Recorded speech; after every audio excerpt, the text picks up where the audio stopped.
All right. I think we are live. Welcome, Paul. We are back for our second episode of our the emotional journey of building something great. Live streams that we started a few weeks ago. The background is, I'm the CEO, co-founder of Locofy, and we are a young startup from Southeast Asia, and we talk about uh, the emotional journey of that we all go through. And I've been talking to my team about this for quite some time, and it got to a point when I realized that I have a bunch of people in my network, mostly angels and advisors, who I go to get some help from. Why not just get them onto our team's, monthly chats?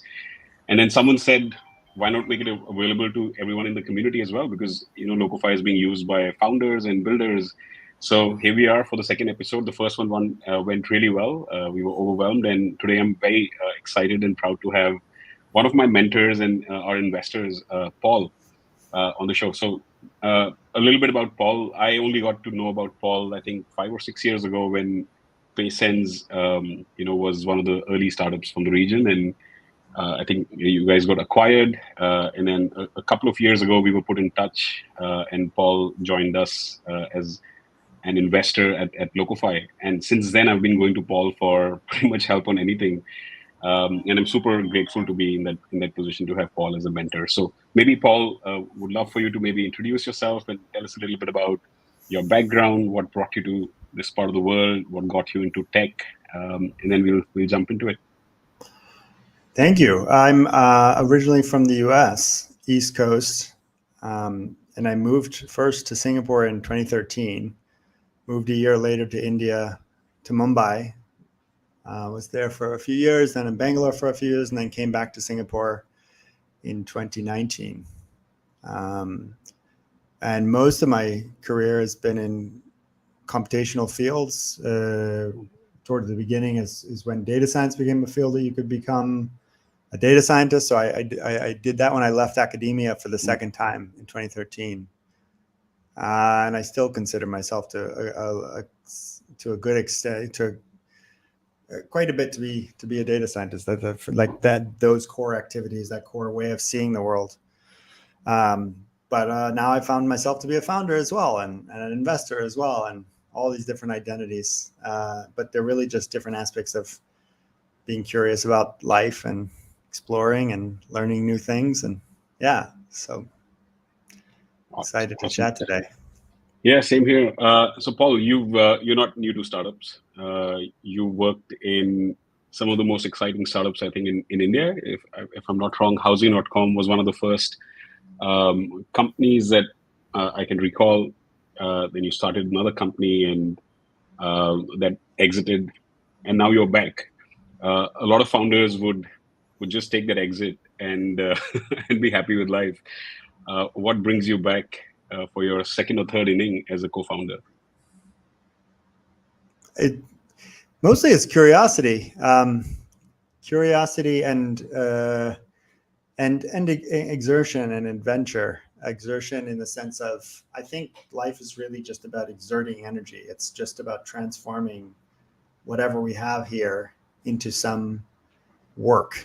Um, and that's what gets me excited, following an idea and using work to translate that into something that you can observe, you can see, you can interact with.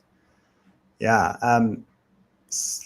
Not building something maybe occurred to me, but very rapidly became not a thing. Yeah, and there's still so much work to do, so much learning to do, and you don't learn anywhere as well if you're not working.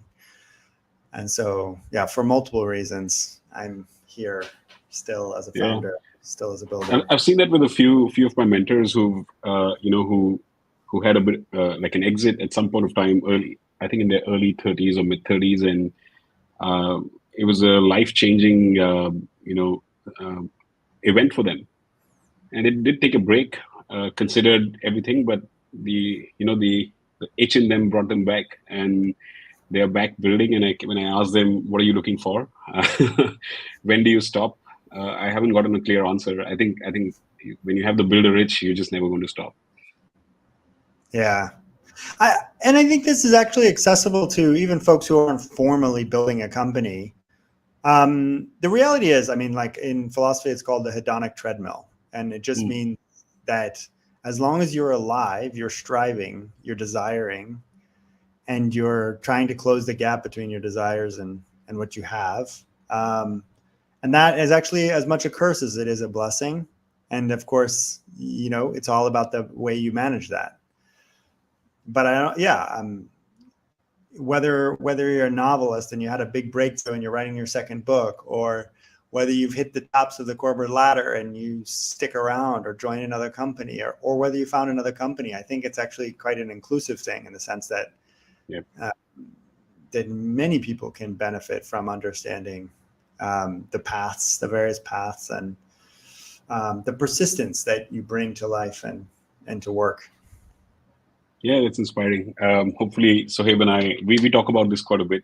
We still have to, we've built a few companies before. This is our first together as co-founders. And on certain days when we just want to like not talk about work, we talk about the future. And this topic comes up quite a bit. So it's always, I mean, I'm sure I'll come to you anyway when we get to that point, but it's always good to hear. And I think a lot of people from my company, all early employees, all going to be future founders as well, are joining this live stream, and I'm sure that they would love to hear it directly from you. So coming to the topic of the live stream itself, right? Like I'm just going to flesh out this chart that I have referred to personally for the last 10 years, especially in the moments when like literally shit hits the fan. Building anything starts from all the excitement. There's a team that thinks they can change the world. And everything starts well, but then eventually almost every time when you're especially building something completely disruptive and hasn't been done before, you hit this wall, or this the dark swamp of despair, as is shown in this chart. And then most companies or most teams don't get a chance to cross this, but some do. And the ones who do end up becoming I would say legends in many ways.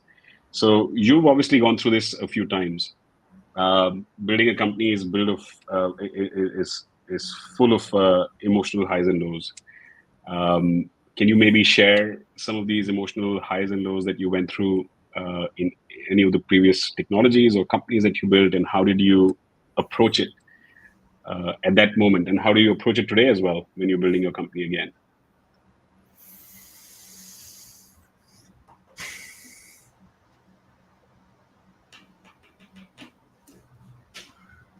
I like this graph. I think, like many things, like any model, for example, for a data scientist, it's a simplification. I think the thing that I'd point out is that it's very much not a left to right. It's really a cycle. It's cyclical, like most things in life. And so I think maybe when you're younger, or maybe if you haven't had experienced a particular aspect of the world, maybe building a company, you will look at something like that and you'll think that's the journey I'm going to be on. And then I'm going to get through that, and then I'm going to be on the other side. It's kind of like the other side of an exit. And what then you realize and is that actually there is no other side. You're just back at the beginning again. And also that you're going through that cycle in micros as well. It's not just about the big story of the 4 years you were building a company. It's the daily and the weekly cycles that you're on. And you're feeling that despair on a Monday morning or on a Thursday afternoon as you're going into the weekend or coming out of the weekend, or maybe in the weekend. You're feeling it often, and you're coming out of it often. And so I really have found it useful in life to really zoom in and experience those micro moments, and not necessarily always be thinking about the big strategic endpoints of where am I. And I think a common concept for startups and for founders and for people who are part of early stage startups is this concept of product market fit. And I think that's another concept where it's actually in many ways a useful concept, but where it fails is its sort of one-offness that you ever achieve product market fit. And I actually think I mean, it's pretty clear you don't ever achieve product market fit. You get through a particular stage. So when you're trying to get to 1 million, trying to find product, then you get to 1 million, you have to change to successfully get to 10 million in revenue. Yeah. And then when you're at 10 million in revenue, if you stay and do things the way you did on the way to 10 million, if you're only serving the customers who you serve to get to 10 million, you will flatten out, you will stall, and you will not be a venture scale startup as it is typically understood, as it's probably understood by your investors if you've taken venture capital. Yep. And so you change again on the way to 100 million, and then you change again, and you change again, and you can bet that the biggest companies in the world are full of despair and anxiety and about how they become the next level of as a company. And so it's very much this cycle. There's this children's book called Momo by an author called Michael Ende, and there's this like particular character. At one point, he's sort of the character has to do this task of sweeping the road, and he says, "You must never think of the whole street at once. Understand? It's like you must only concentrate on the next step, the next breath, the next stroke of the broom, and the next, and the next, and nothing else." And I think so much in life is about that, is zooming in and just experiencing what you have, which is right now, the challenge directly in front of you, or the despair that you're feeling right there today, or this morning, or this afternoon, or this evening. And not that huge big picture of what the future looks like and what the product looks like and what the company looks like. So particular examples, maybe I'll stop there because I've ranted a bit, but happy to talk about concrete examples. But I would just focus on say that they're very cyclical. No, I was just thinking about all the moments in the past where I can just relate to you. Honestly, it really is. We had these moments just this week as well. It's there have been some big moments in the past when we were building some huge projects where it came to a point where we felt we just can't build it.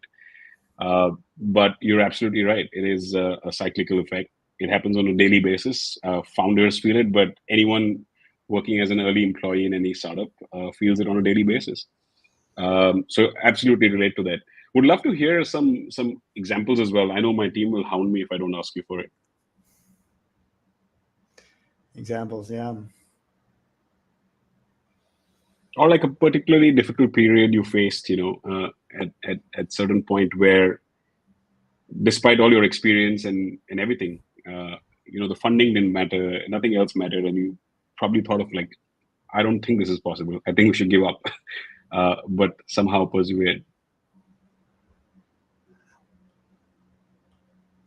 When you say I don't think this is possible, I know it seems pretty obvious, but can you tell me a little bit more about what you mean? What do you mean, I don't think this is possible? So I'll share a very recent example. So a year ago, so Locofy, for those of you who might be listening and don't know, Locofy is a design to code platform. Our first product was basically going into Figma designs and giving people the tools to do what a front-end engineer would do with visual editing and convert that to code. It was very much a visual editor approach. And I think maybe it was the ChatGPT moment, or it was just us feeling that we had reached a point where we knew how to get to developer-friendly code, but the steps required a huge learning curve, and we wanted to simplify it. Or maybe it was a little bit of both. We said we want to bring it down to just one click. And I think at that point of time, even my co-founder was like, "You've lost your mind." We hired a couple of very well-respected engineering leaders from the region, and there was a little bit of doubt. Anyway, we conceptually came up with a point. To your point, we zoomed in and we said, theoretically, it's possible if we go with this approach. Started building it, and I think 4 months into it, there were a couple of moments when our entire team just gave up pretty much. I think it was a little bit of working weekends, and we set ourselves a very tough target to launch it in 6 months. And I think there were one or two moments where even I felt maybe we've taken too much for ourselves. Maybe it's just not possible, or maybe it's not possible at this stage. But yeah, like I think those were the moments that I feel the team came the closest, because we eventually, to your point, we broke it into smaller parts, zoomed in, figured out a solution, did some prototypes. It was important to make sure there was a team that believed in it, despite that feeling of despair and despite some, just being tired, physically and mentally tired. But I think at that point of time, if we hadn't gone through this, we wouldn't have become the strong team that I believe we can scale this business now. We eventually did it. And today, when we look back at it, just 3 months after launching it, it feels like, why is everyone else not doing this? So we've had some of these moments as a team, and that's why Sohaib and I work together now. Sohaib is my co-founder. This is the third company together, because we've gone through a few of these cycles before. But sometimes I feel that just because we've done it in the past, we can do something crazy in the future. And while you're doing it, it just feels like maybe this time we've gone too far. So I don't know if you've had some moments like that before, where even while telling your team, "Hey guys, it's possible. Let's just break it," some part of you felt maybe it's actually not possible. It's, I think there's this powerful thing about our imagination. We imagine some product, some feature, some outcome, and then we work towards it. And our ability to kind of like visualize that thing we're imagining in great detail is this superpower. And it takes a lot of self-confidence. It takes a lot of belief to act on that imagination, because it doesn't exist and nobody else is imagining it that you're aware of, and you are, and you're working towards it, right? It's incredibly plastic. It's making things up and then, putting it into place and then working towards it, I think. But a lot of times our imagination is wrong.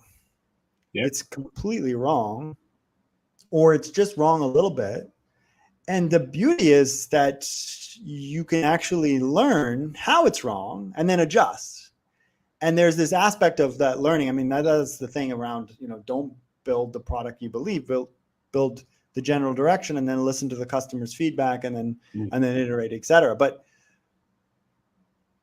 one of the things is that there's this core feeling in ourselves, especially if you're a high achieving person and you have a lot of ambition, is that you will be your own hardest taskmaster.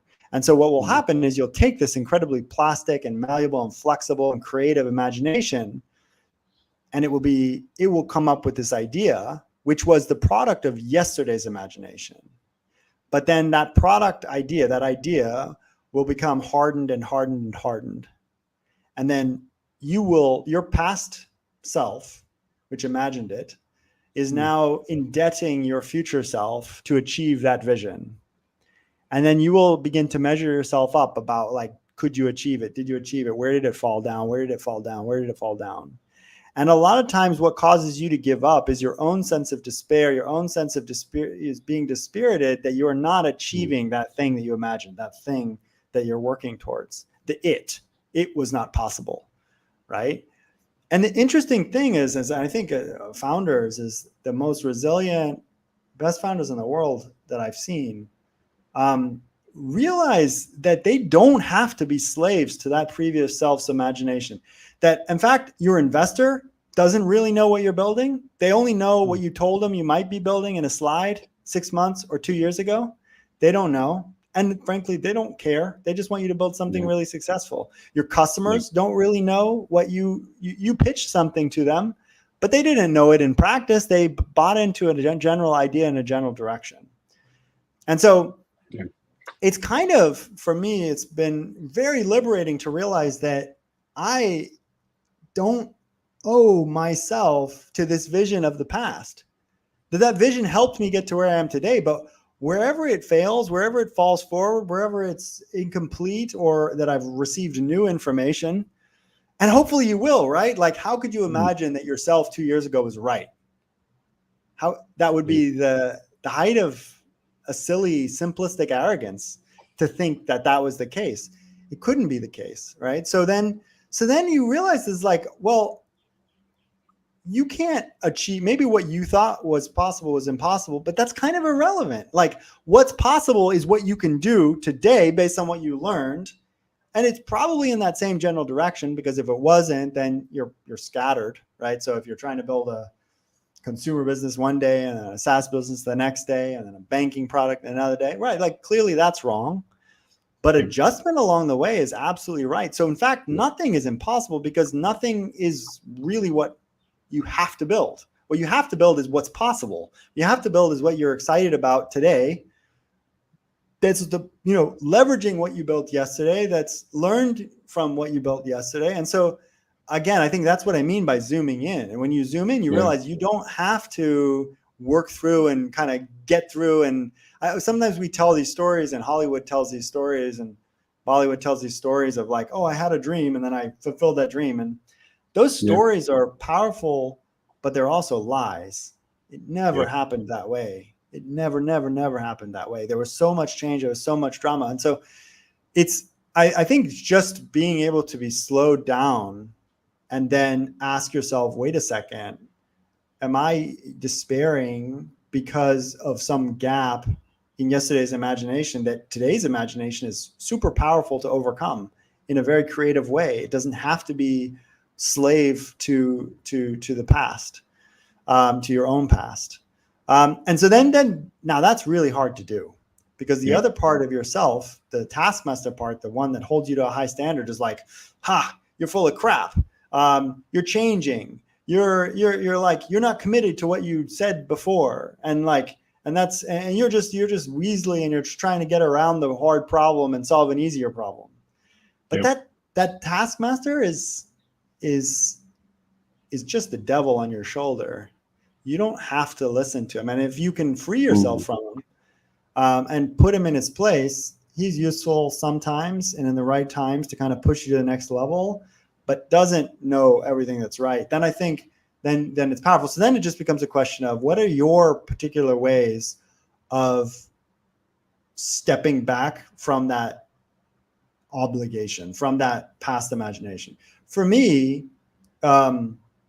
there's just like simple things. So sort of simple things that I've developed over time.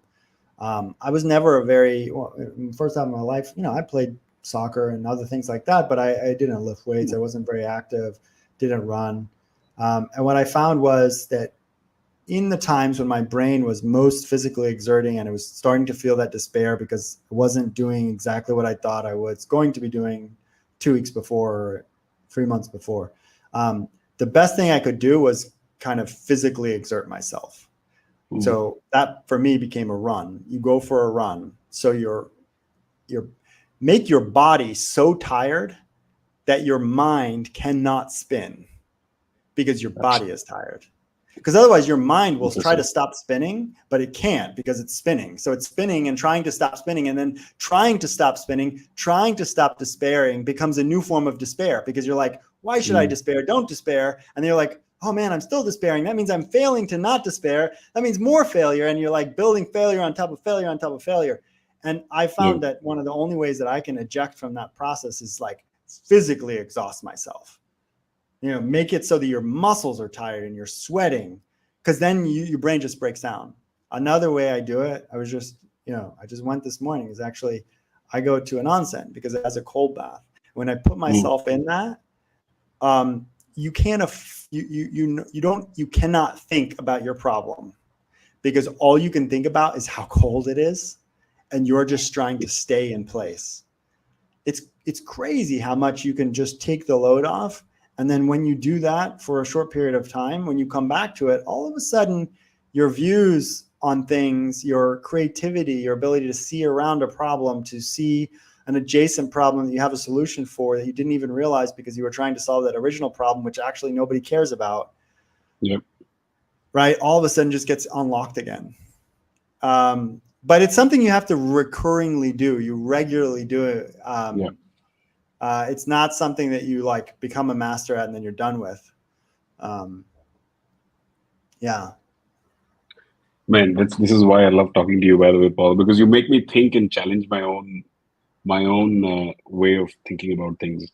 And I have a feeling my team is going to ask me about hey, are we all going for onsens now to tackle with this despair? So on No, that yeah. topic, actually, like how do you also make sure, because it takes a village to build a startup, and as founders, I think you've probably learned from your mistakes and learned from the past, and people like me get lucky to have some mentors as well. Not everyone who joins a startup has that luxury. How do you, as a leader, make sure your team is also like emotionally in the right place?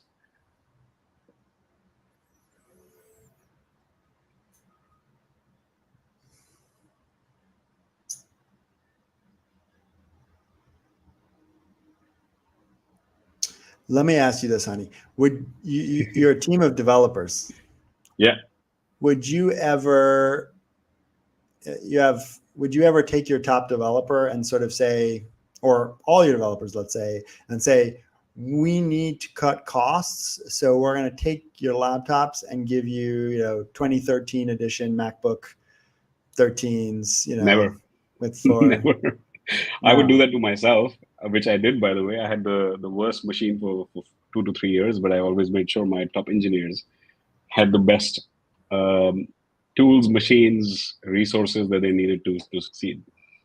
Yeah, yeah. To me, it's the same thing, and Yeah, it's sort of um, your the whole point is to put yourself in a position that you can build something great, and part of that means having a really great laptop because it means you can get the job done engineering yeah, wise. The other thing is having what you need to have your mind in the right place, and your mind yeah, is just as more important than the laptop. yeah, And so, yeah, I mean, like at Amp, we've occasionally invested in coaches for different folks on the team.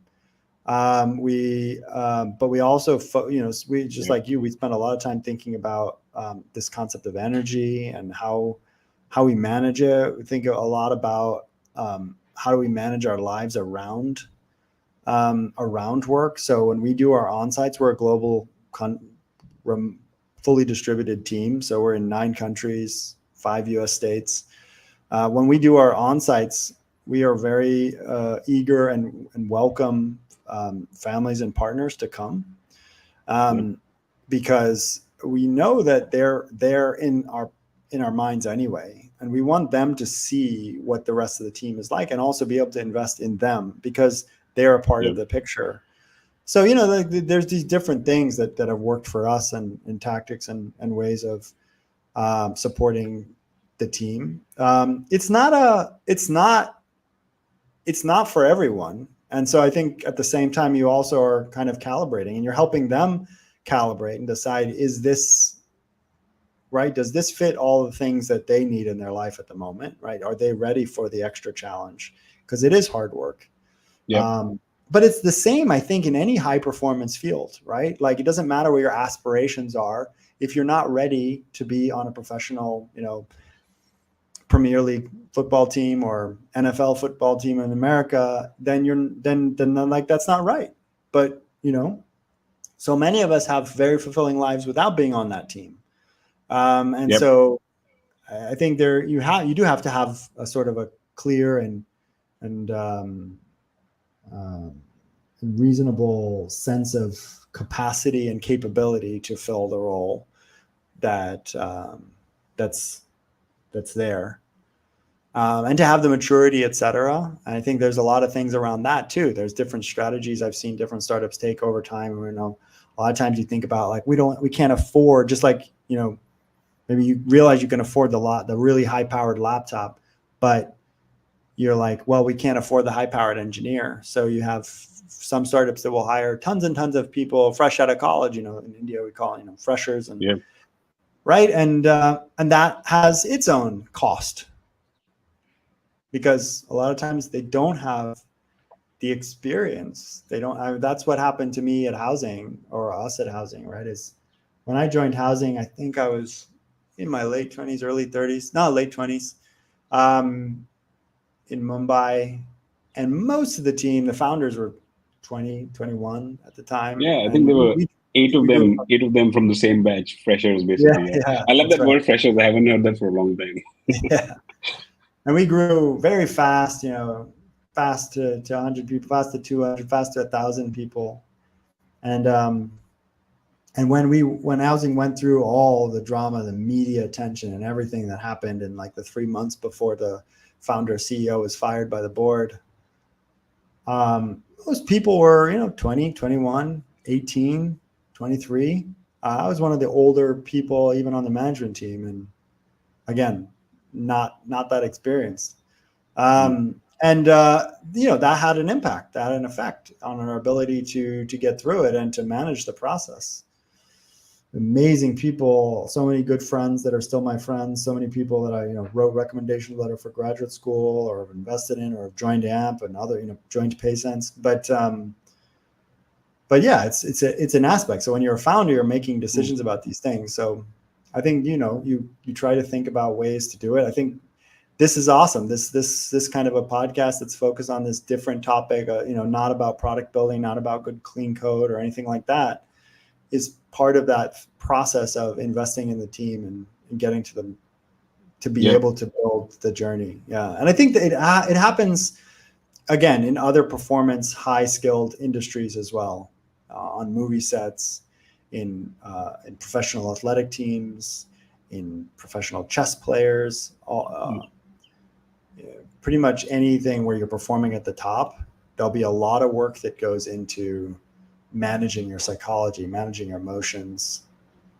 Yeah, absolutely. We Sohaib and I actually learned that the hard way. I think for me, the most important thing is Sohaib himself has been a big pillar of, like, when I'm down, he's always there. It gives me a lot of confidence to have a co-founder who I just genuinely like trust blindly.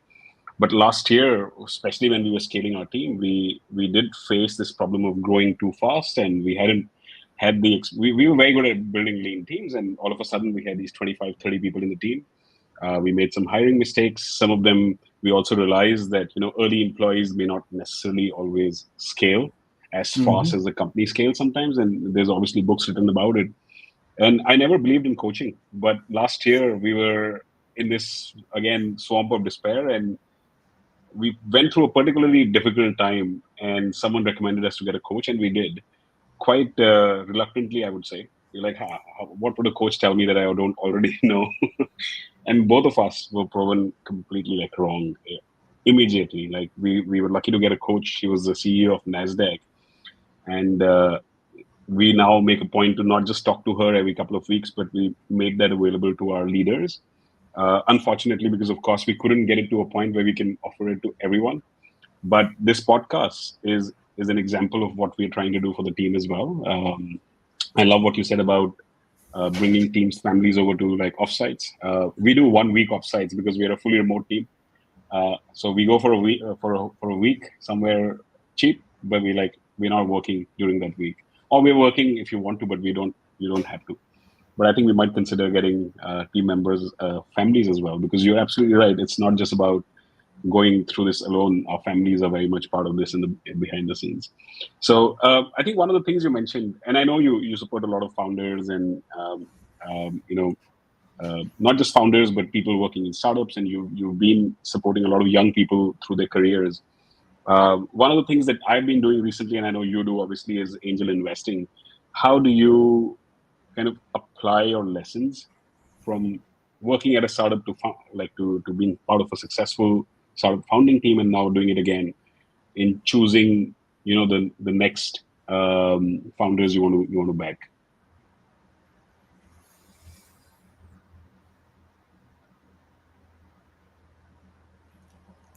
I would say that I don't invest to apply my lessons. I invest to learn new lessons. Nice.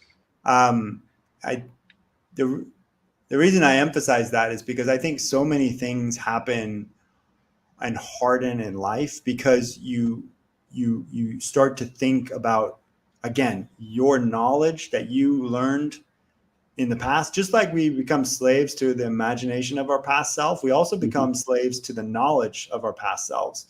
In machine learning, we have a concept called overfitting. That's when you take historical data and the algorithm looks at those data in different ways and kind of finds all the patterns. And then it says, that's the pattern. And then you give it new data and it will replicate the pattern on that new data. And a lot of times the patterns it learned were random patterns, were temporary patterns, were patterns that reflected a previous data generating process, and something in the world has changed about that data that generates new kinds of data and it no longer applies. And that's called overfitting. Most of the lessons we have in life are very approximate. We're not really sure what we did in that instance. We don't have the counterfactual. We don't know the thing we didn't do, that we didn't try, that might have led to a different result. And so, but what happens is we tell ourselves the story because we need the confidence and the clarity that we learned something. And we'll tell ourselves the story, and then we'll say, that was the story, that what happened. And then you'll go turn around and you'll want to benefit from that story. So you'll look for people to tell, and you'll look for young people. And in fact, I was very skeptical of my own investing, my own interactions with young people, because I believed that in some ways it was just this deeper, it was just a sort of gratification. A lot of times people don't realize that, I was in podcasts and content, we talk so glowingly about people who turn around and give it back, right? And use these terms. I'm a bit skeptical, I'm a bit cynical, because in every one of those instances, it is gratifying. It is gratifying to your ego. Absolutely. It's gratifying to your sense of confidence and your sense of certainty that you know the answer and that you're giving it. What you don't realize is that ego and that confidence and that certainty eat you up, and it turns you into a fossil, into a shell, into like this hardened thing of the past. I don't want that. I didn't like that. The benefits of that ego are very temporary. It's like sugar. It's like low quality dessert. You eat it and it's good for a minute, but you feel like crap a day later. It'll happen. You give advice and you're like high on the adrenaline of giving the advice, and 2 days later you're like, man, I don't know anything in life. Like, I never achieved much, and this startup is worth 10x what my exit was, and you get all this fear and all this uncertainty. So I was always I'm very careful to say I'm not applying a lesson. I'm really looking to learn a new lesson that person that I'm working with or talking with, that founder, I'm privileged to be able to put in some money so that I get a vicarious sense of what's happening. And then some way they somehow sometimes feel like they owe me some investor report or some information. And then I get it, and it's amazing, and it's like cool, and you're on the front row. And when it's super successful, you get to experience that. When it's a failure, you get to experience all of the grief associated with it, which is healthy. By the way. All right. It means you're taking good risks. It means you're experiencing things, and you're learning that not everything you thought is the case. So, and all of while that's true, I hope and I aspire that if I have the right kind of conversation, and if I do the right job of listening and trying to learn myself, that learning is a two-way thing, and it is bidirectional, and that I hope that other person will benefit. And generally speaking, if they give me signals that it's benefiting, it means I'm probably learning something too. And so I'm going to follow those signals. And if I'm talking too much, I probably am learning less and also benefiting less to them, right? And when I sort of slow down and I'm not talking as much, usually I learn more, and it turns out they learned more too. You mentioned about like being anti-coaching. I was actually very it as well.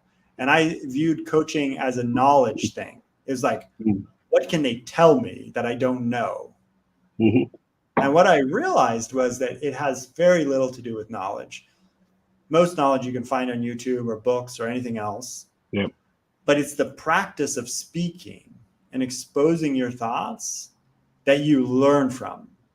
And a lot of times we just don't have that in life because everybody's so eager to speak that most people don't get a chance to really say something. And so when you're paying a coach, you're basically paying for the chance to just speak in a quiet, comfortable, supportive environment, a non-judgmental environment. And that's beneficial. So when I can provide that, and by the way, by providing that, I'm actually listening and I'm learning more, right? Everybody wins. Yep. So that's what I'm really looking for, is actually when I invest, I'm investing to learn something, not to apply a lesson or to like give advice. Yeah, same. Actually, this is precisely why I didn't have the money to invest in startups 10 years ago. So I started giving my time as an advisor, and I realized that I was learning a lot more from people than actually giving advice. One of the guys that I thank a lot, by the way, is this company in India called Better Half. They're basically building a matchmaking platform for considering the Indian cultural difference to Tinder, for example, where there's arranged marriages and parents are part of the platform. So they reached out to me and they got me as a product advisor. And then I invested afterwards when I had the money to invest. I was like, these guys are, every conversation I have with them, I learn something. And sometimes they learn something as well. Um, I was just joking with him recently that I actually learned how to do fundraising through you as your advisor. So I think that's a perfect relationship, quite frankly. I think, and I can totally relate. For me, the money I've invested in startups is, in my opinion, better than investing in an MBA, where I would be away for 2 3 years and not necessarily working on something exciting, but just picking up knowledge. For me, this is my way of just learning from some of the best people around, and if in return I can help them a little bit, I feel like that's a good place to be in. This is really, really good to hear from you, Paul. So I have a couple of questions that have popped up, and if anyone wants to send any questions, we can take them too. One of my team members has asked you at PaySense. So for the viewers who may not know, you built a company called PaySense that was acquired by Naspers, I believe, for $185 million. Not many people go through an experience like that. You and I have obviously talked about that before. What went through your mind as founders when like a moment like that appears, and how do you make that decision? And if you had the chance to go back today, would you do exactly what you did and sell the company?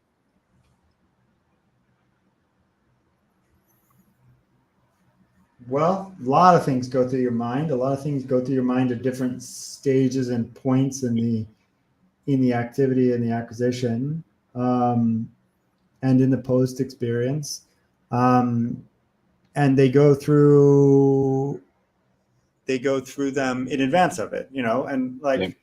with AMP, I think we've encountered a couple of offers over the years, and some of them involving us spending 3 or 4 days with somebody in a city, and kind of going deep. And in every one of those instances, I always thought of it as a way of learning and understanding what our potential was, and what the market was, and what the various problems we could solve were.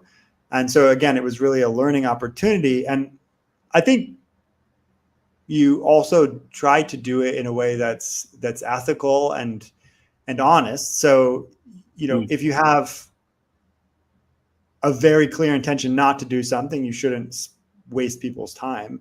In my case, I almost rarely will have a very clear, definite no, because I just don't know. I think there's so many Yeah. things that, again, you can learn. And I don't think it's necessary to make a decision for tomorrow or 5 years from now today. Because again, I don't want to obligate and indebt a future Mm. version of myself to today's version of myself.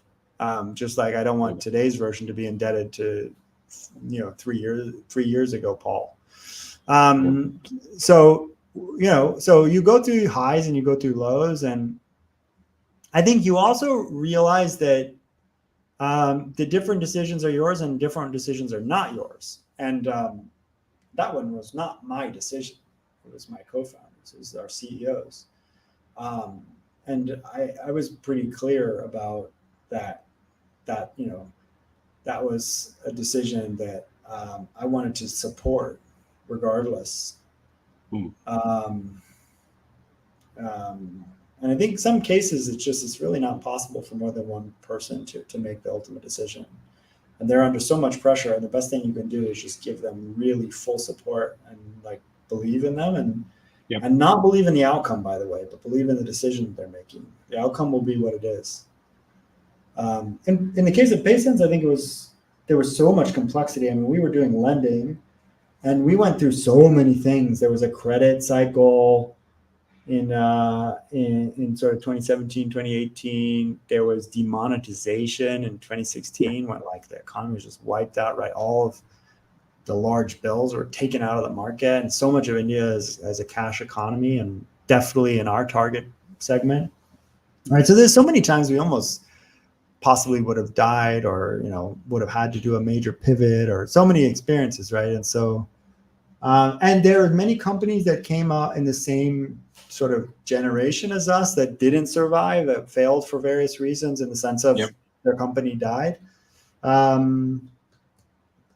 Of course, the company went on to be really even more successful after. But then you can kind of what if your way all over the place. But then there's all kinds of factions. Is like it also got a huge cash infusion, and it had stability like it never had before. So life is not deterministic. It's not like the thing that was meant to happen happened, and like the one version, and you could have known it in advance. I think it's really stochastic, really dynamic, and it's many-fold. Many possible realities are possible at any given moment.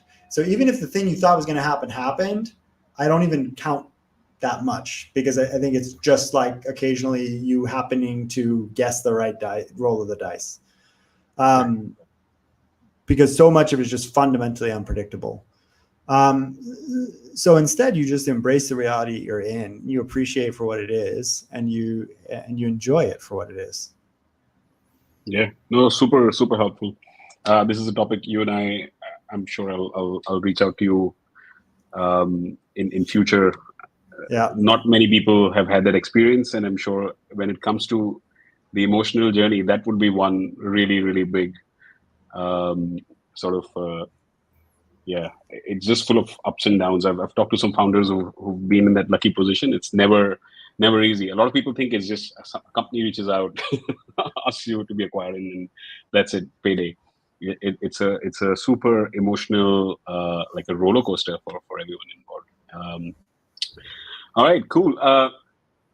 Any last sort of advice for aspiring entrepreneurs? I find very difficult to meet these young entrepreneurs I meet at various events. When they ask me for advice, I just say, please do something when you're super passionate about it, and don't take failure don't get bogged down by failure. Failure is just a part of your entrepreneurship journey. Learn something from it. But yeah, I don't know what you have to say to aspiring entrepreneurs. I know a lot of aspiring entrepreneurs will watch this live stream if they're not already. Yeah. Another thing I've found very very helpful is just to realize that that beyond the product or the idea that you have,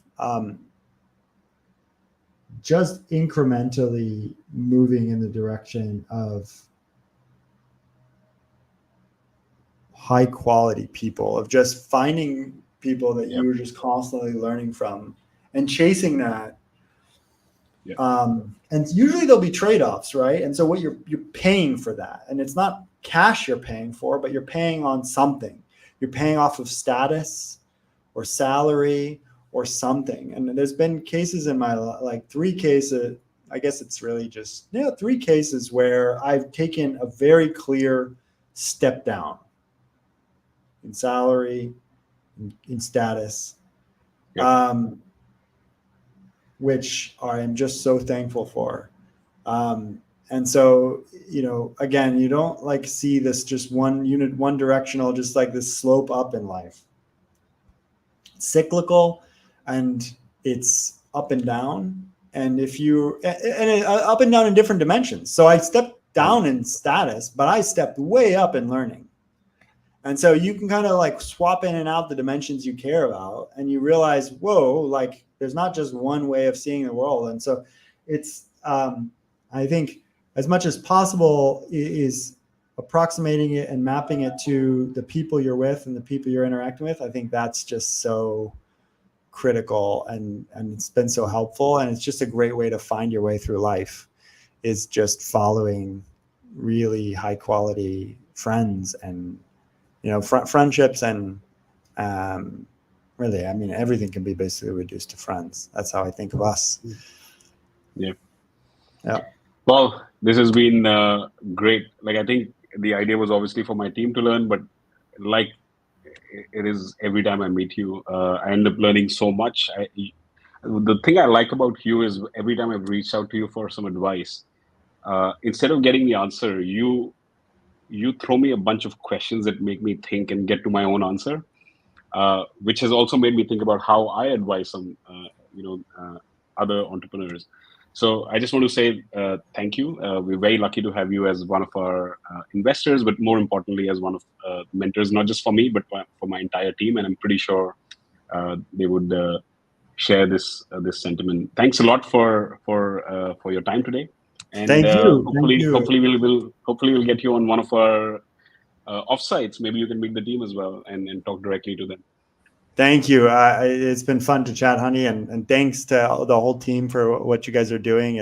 I always love following you guys on LinkedIn because you see so much delight in users and in customers, and or really just, I mean, fundamentally people using the product and experiencing it. That's an awesome way to be in the world. So thank you guys. Thank you so much. To the next Awesome. episode, Paul. Yep. Bye bye. See ya. Bye bye.